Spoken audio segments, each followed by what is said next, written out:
Madame, Monsieur, bonjour. Dans les titres de ce 13h, les travaux se poursuivent dans le cadre de la deuxième phase du projet asphaltage à Parakou. Quelques semaines après le lancement officiel du chantier, le maire de Parakou, à la tête d'une délégation, s'est rendu à Banikani, c'est dans le 2e arrondissement ce mercredi, pour constater l'effectivité des travaux. Vous suivrez le reportage de Ulrich Abalo dans ce 13h. 7,6 milliards de francs CFA, c'est le projet de budget exercice 2025 du ministère du Développement et de la coordination de l'action gouvernementale. Ce budget prend en compte la finalisation du processus de formulation de la Vision nationale de développement 2060. Il a été défendu par le ministre d'État Abdoulaye Biotchane devant la commission budgétaire. Vous aurez des détails. Et puis la sécurité des populations pendant la période des fêtes de fin d'année 2024 sera renforcée. C'est l'une des décisions prises ce matin en Conseil des ministres. Bien d'autres décisions non moins importantes ont été prises par les membres de l'exécutif. À suivre les nouvelles en 24 heures sur le continent, l'actualité sportive et dans les 5 dernières minutes, la revue de presse nationale qui porte la signature de Epiphane Chabi. Voilà pour le sommaire. Radio Fraternité 96.5. Fraternité FM. Bienvenue à chacun et à tous. Les mesures sécuritaires seront renforcées sur l'ensemble du territoire pendant la période des fêtes de fin d'année. Je l'annonçais en titre.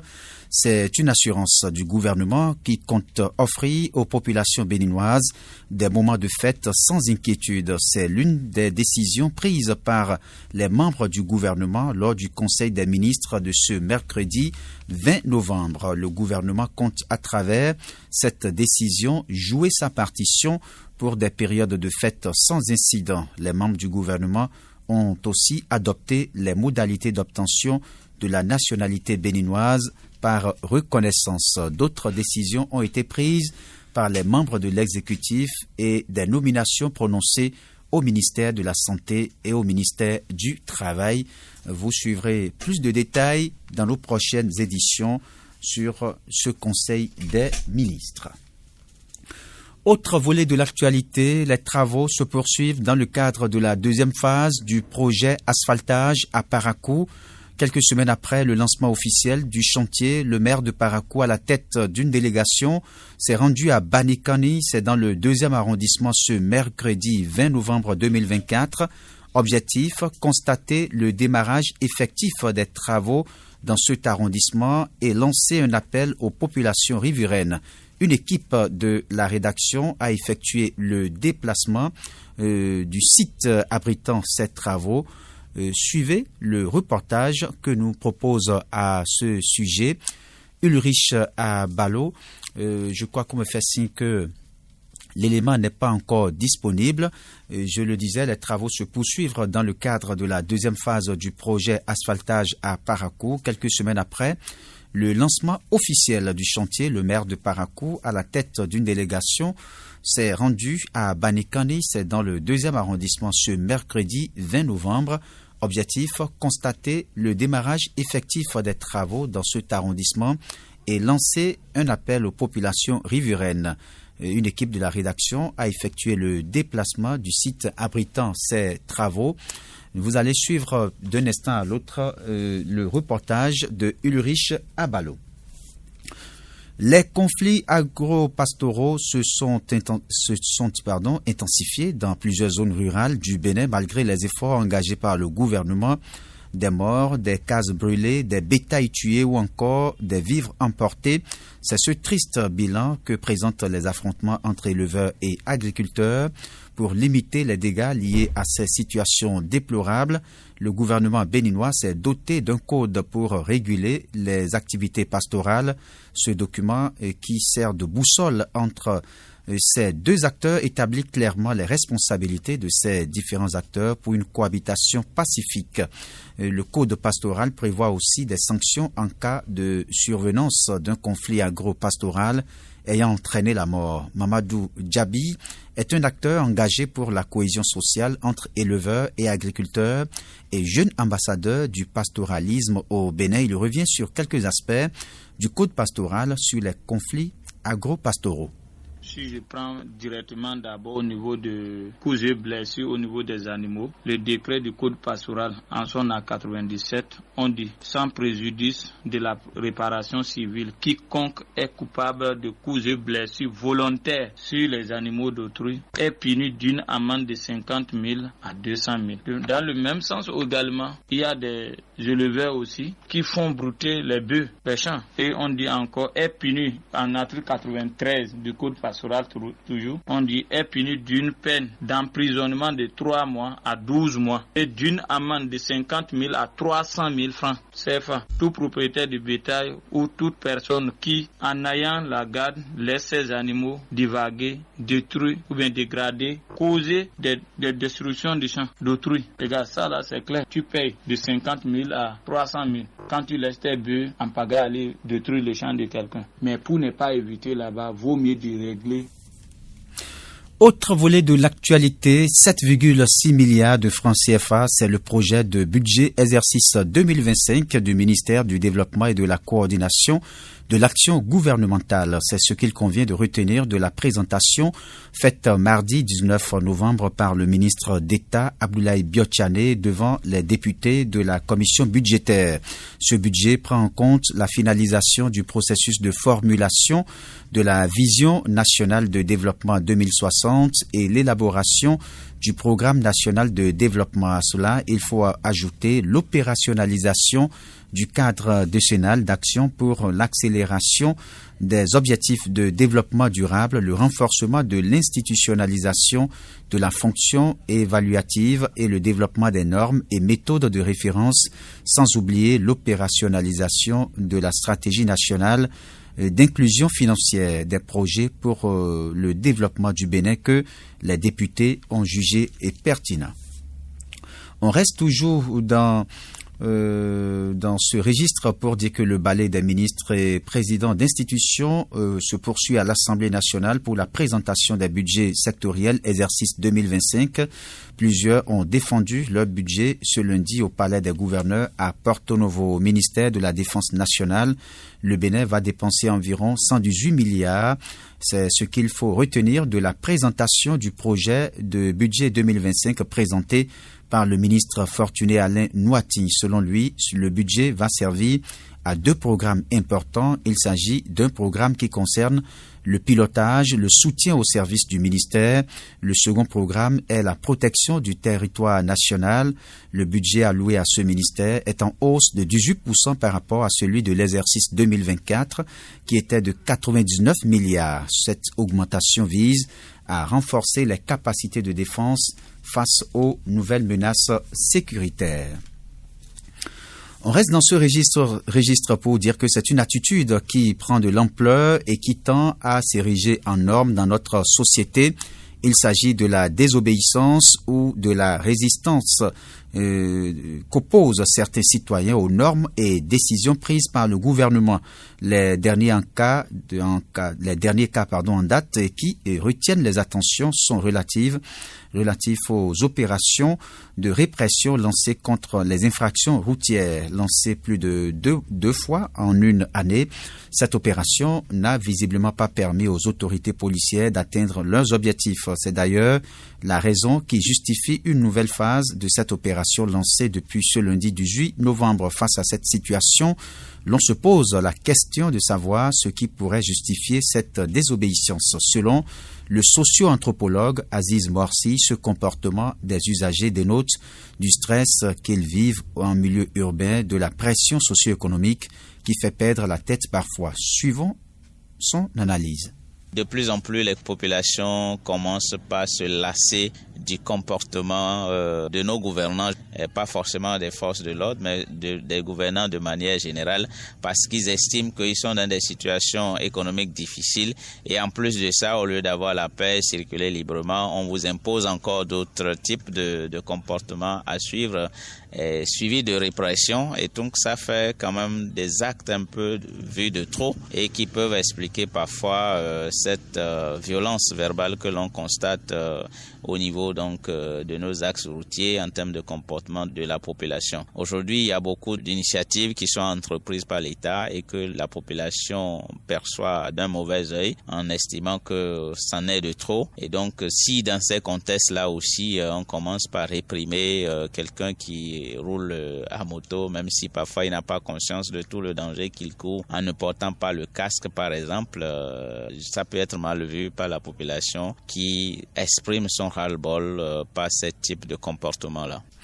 Par ailleurs, la donne peut être changée selon le socio-anthropologue pour qu'il y ait une harmonie en circulation et que les gens se conforment aux décisions de l'État. Il met l'accent sur l'intensification des sensibilisations sur le bien fondé de l'initiative. Cette démarche permettra à ses yeux aux populations de comprendre les réformes entreprises et vont se sentir concernées. Aziz Morsi. Dans tous les cas, on a besoin d'expliquer les réformes que nous entreprenons dans nos sociétés, dans nos pays, pour que les populations puissent comprendre le bien fondé de la chose. Le tout ne suffit pas de s'asseoir dans son bureau à Cotonou et dire on fait telle réforme et que la police doit se charger de faire respecter. Il faut communiquer avec la population. Beaucoup n'ont pas l'information et beaucoup le font faute d'information ou par ignorance. Je pense qu'il ne faut pas se lasser de continuer par éduquer la population. Il ne faut pas se lasser de continuer par communiquer avec la population pour que chacun soit au même niveau d'information. Dans la plupart des cas, c'est des gens qui n'ont pas l'information, qui ne comprennent pas forcément le bien fondé de ces pratiques-là et c'est pourquoi on leur met une telle pression alors qu'ils sont en train de se battre au quotidien pour trouver de quoi manger. Et donc, la mauvaise compréhension donc des réformes, des initiatives, des politiques publiques peut engendrer effectivement ce type de comportement et on a l'obligation en tant que dirigeant de tout faire pour que les politiques publiques soient appropriées par la population et surtout que la population en comprenne le fondement et qu'ils acceptent donc de suivre les consignes qui sont données dans toutes les matières pour qu'on ait cette harmonie.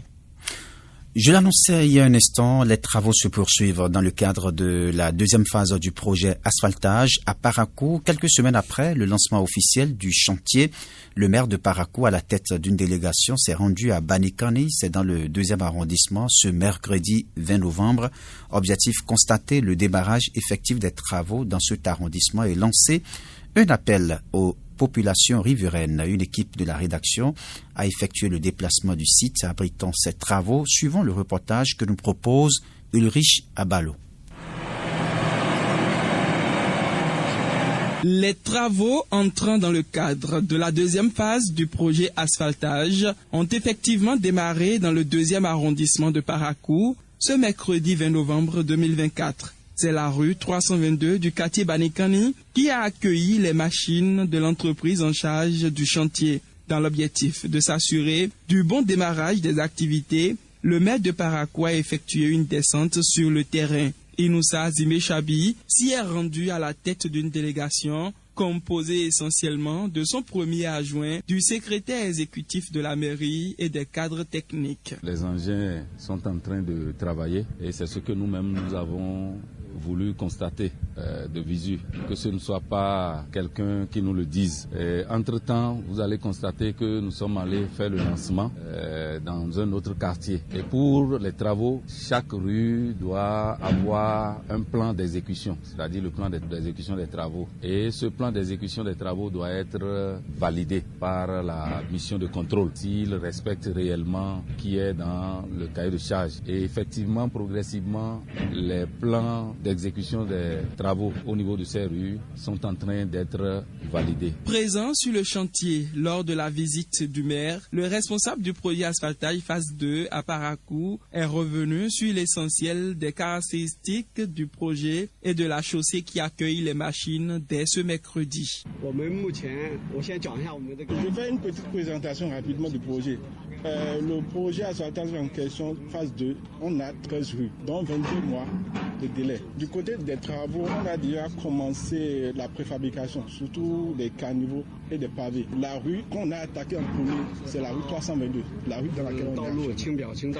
L'exécution de cette phase du chantier prévu pour durer 22 mois ne sera pas sans impact sur le quotidien des populations riveraines. C'est pourquoi le maire les invite à la patience et à une coexistence pacifique avec les ouvriers de l'entreprise en charge des travaux. La patience, il y aura de la poussière, il y aura du bruit, les rues seront impraticables. Pour certains qui ont des véhicules, difficilement ils vont sortir leurs véhicules de leur maison. Certains seront même coincés dans les maisons, mais qu'ils se disent que c'est pour un temps et que après l'exécution des travaux, ils seront dans de meilleures conditions. Le projet asphaltage phase B à Parakou est prévu pour impacter environ 19 km de routes linéaires. Il prend en compte plusieurs routes reparties dans les 3 arrondissements de la ville. L'objectif de ce projet financé par le gouvernement étant de réduire les difficultés de mobilité des populations.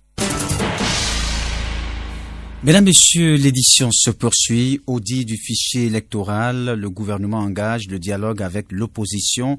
À cet effet, le ministre de la Justice et de la Législation, Yvon Déthiénou, a reçu lundi 18 novembre les responsables du cadre de concertation des partis politiques de l'opposition.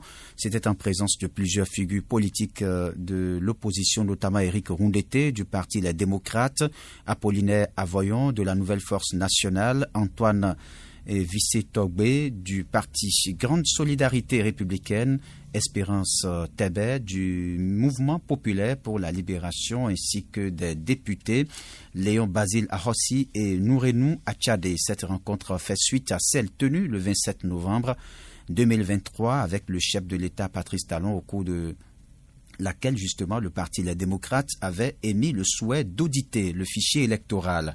Le dialogue entre le gouvernement et l'opposition vise un consensus pour la transparence des futures élections. La mise en œuvre de cet audit reste un test de bonne foi pour le gouvernement et un levier stratégique pour les partis d'opposition qui espèrent renforcer la crédibilité des institutions électorales du pays. Éducation pour poursuivre ce journal depuis 2016 où le Bénin a amorcé une nouvelle ère. Le sous-secteur de l'enseignement secondaire a connu des changements considérables sur tous les plans. Les réformes engagées dans ce sous-secteur ont permis de rehausser le niveau de l'éducation dans notre pays. Pour exemple, l'organisation des examens de fin d'année, en l'occurrence, le brevet d'études du premier cycle BEPC a été révolutionné. En plus du temps de préparation de cet examen qui paraît très court, l'inscription des candidats au BEPC se faisait de façon manuelle avec tous les risques y afférents. Mais depuis plusieurs années, les inscriptions se font en ligne et garantissent ainsi la prise en compte de tous les candidats inscrits. Confirmation à travers ces propos du docteur Roger Koudoadinou. Auparavant, c'était autour de 5 mois qu'il nous fallait de préparatifs et c'était de façon manuelle, quasi artisanale. Nous sommes passés de cette approche-là à une opération d'inscription des candidats en ligne à l'examen du BEPC. Et depuis 4 ans que nous avons mis cette approche en œuvre, nous sommes parvenus en 2023 à réduire le temps des travaux et des opérations à 3 semaines. Depuis 2023, nous sommes parvenus à installer les relevés de notes de façon numérisée et nous les rendons disponibles depuis 2023 en l'intervalle d'1 semaine. Mais également la délivrance des attestations de l'examen du BEPC en 1 mois après la proclamation des résultats. Et enfin, pour 2026, il est poursuivi que nous puissions passer, tout comme dans le cas de l'examen du BEPC, à l'inscription en ligne des candidats à tous les examens techniques. Vous venez de suivre les propos du docteur Roger Koudoadinou. Il est le directeur des examens et concours. À présent, les sports.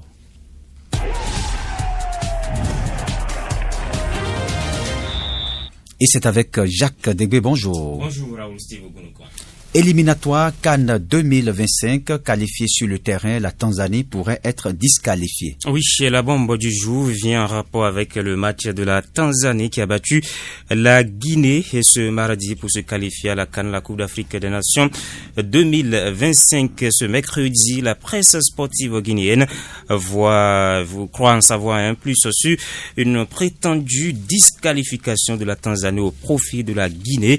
Selon les informations, la Tanzanie Tanzanie aurait aligné un joueur dont le dossard diffère de celui enregistré auprès de la CAF, la Confédération africaine de football. Il s'agirait du joueur Ibrahim Mohamed, inscrit au dossard 24, alors que dans le match, il labourait le dossard 26. C'est une erreur administrative qui pourrait coûter très cher au Taifa Stars. La Fédération guinéenne de football aurait décidé de déposer un recours auprès de la CAF en s'appuyant sur l'article 47 de la CAF, cet article qui stipule qu'en cas d'erreur administrative, le pays ne serait pas en mesure de participer à la compétition, serait donc disqualifié. C'est une affaire à suivre.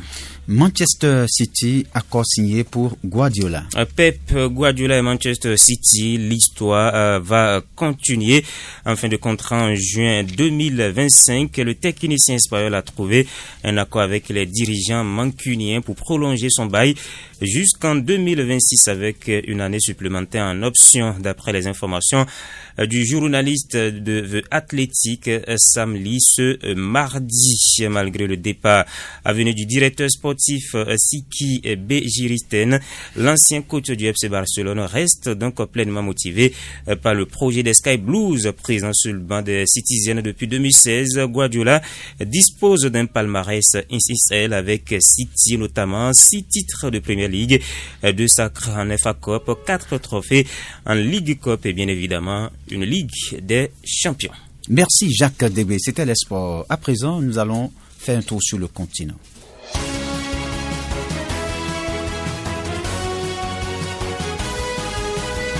Et c'est avec Mansouratou Adélie Djibril. Bonjour. Bonjour Raoul Steve Gounoukou. Ouvrons par le Niger. Paris exige la libération du Français arrêté. Présenté comme un agent de renseignement, un ressortissant français a été arrêté au Niger. Selon une source diplomatique, la France met tout en œuvre pour obtenir la libération de l'intéressé. La France ne confirme pas le statut d'agent de renseignement du citoyen, mais il est plutôt reconnu comme un ancien parachutiste de la Légion étrangère. Pour l'heure, les autorités nigériennes n'ont communiqué aucun détail officiel sur les motifs de cette arrestation. Et pendant ce temps au Ghana, l'opposition accuse l'armée de préparer le trucage des prochaines élections générales. Moins de 3 semaines avant les élections générales du 7 décembre, le principal parti d'opposition a accusé le président Nana Akufo-Addo de vouloir truquer le scrutin en faveur du NPP, le nouveau parti patriotique. Des allégations faites lors d'une conférence de presse tenue le mardi 19 novembre, pendant laquelle le responsable national de la communication du Congrès démocratique national a accusé nommément un haut gradé de l'armée d'être à la tête de ce complot présumé. Et parlons encore élections, mais des élections législatives au Sénégal. Le PASTEF remporte une victoire historique. Les résultats provisoires des élections législatives ont été rendus publics. Selon les premières tendances, la 15e législature de l'Assemblée nationale voit une nette domination du parti PASTEF d'Ousmane Sonko. Avec 130 sièges remportés, le PASTEF s'impose comme la première force politique du pays. Ensuite, la coalition Takoualou Sénégal, dirigée par Macky Sall, arrive en deuxième position avec 16 sièges.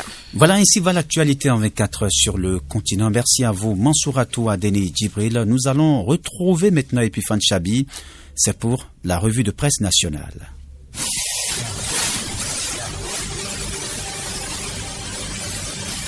Bonjour à tous, bienvenue dans cette revue de presse. Les signaux sont ouverts pour des élections apaisées en 2026. Les différentes forces politiques accordent leur violon sur une question le plus souvent querellée et il s'agit, selon Fraternité le matinal, Nord sur le quotidien Les 4 vérités, Dynamisme Info et bien d'autres publications, du fichier électoral qui sera passé au scanner. Dans un contexte où le fichier électoral a souvent été source de tensions politiques, l'opposition a obtenu une avancée significative vérificative, le gouvernement a approuvé l'audit du fichier électoral et des discussions sont menées pour formaliser le mécanisme de sa mise en œuvre, fait savoir Fraternité. Et si cela s'avère une victoire pour l'opposition, cela l'est davantage pour la paix et la quiétude à l'occasion de ces rendez-vous sensibles, fait savoir la publication qui ajoute qu'il faut alors décerner un satisfecit à un préalable certain qui se met en place afin de lever l'équivoque et dissiper d'éventuels doutes sur la fiabilité et la crédibilité de la liste électorale. Et pour le matinal, les jours à venir seront décisifs pour le lancement effectif de cet audit et d'ailleurs les discussions entre le gouvernement et l'opposition devront aboutir à un cadre consensuel et techniquement fiable, ceci pour permettre la vérification du fichier électoral, rapporte la publication. De toute évidence, fait savoir Dynamisme Info, au-delà d'une simple revendication partisane, l'audit du fichier électoral constitue une étape cruciale pour garantir la transparence et prévenir les conflits électoraux. La fiabilité de la liste électorale est souvent au cœur des contestations post-électorales, rappelle la Nouvelle Tribune qui ajoute qu'en anticipant cette problématique,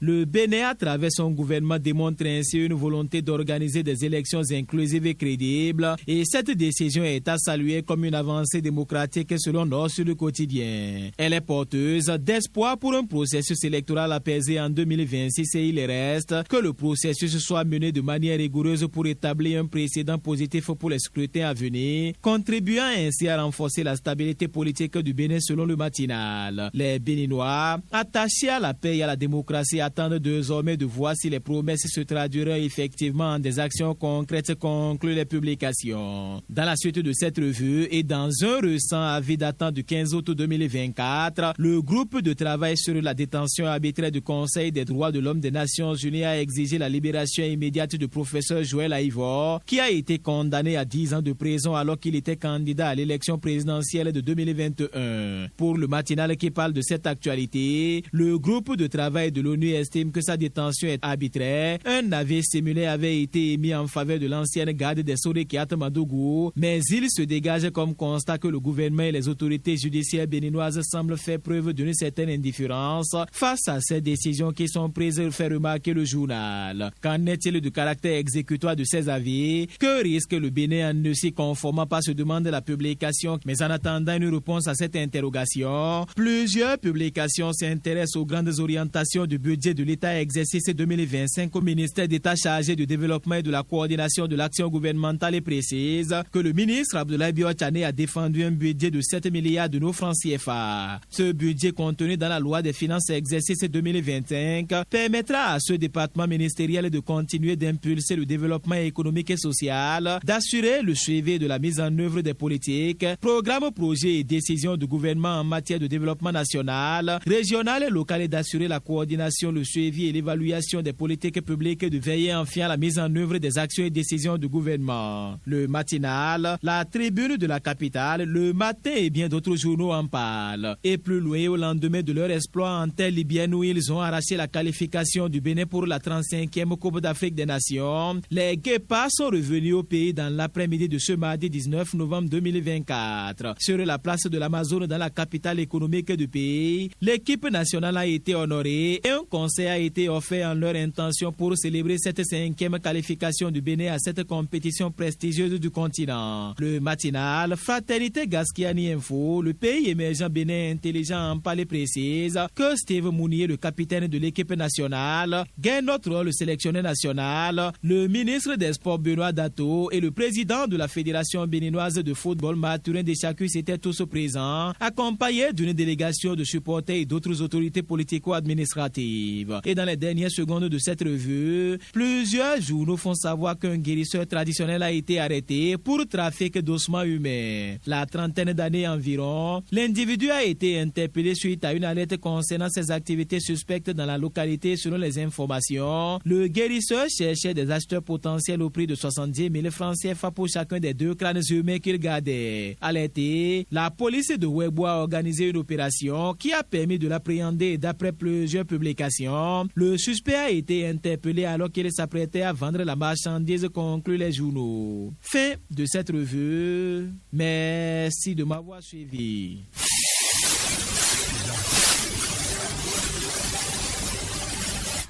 Mesdames, Messieurs, ainsi s'achève cette édition de l'actualité. Retenue pour l'essentiel qu'on a parlé des travaux qui se poursuivent dans le cadre de la deuxième phase du projet asphaltage à Parakou. Quelques semaines après le lancement officiel du chantier, le maire de Parakou, à la tête d'une délégation, s'est rendu à Badikani, c'est dans le 2e arrondissement ce matin. Objectif, constater le démarrage effectif des travaux dans cet arrondissement. Vous avez suivi le reportage de Ulrich Abalo.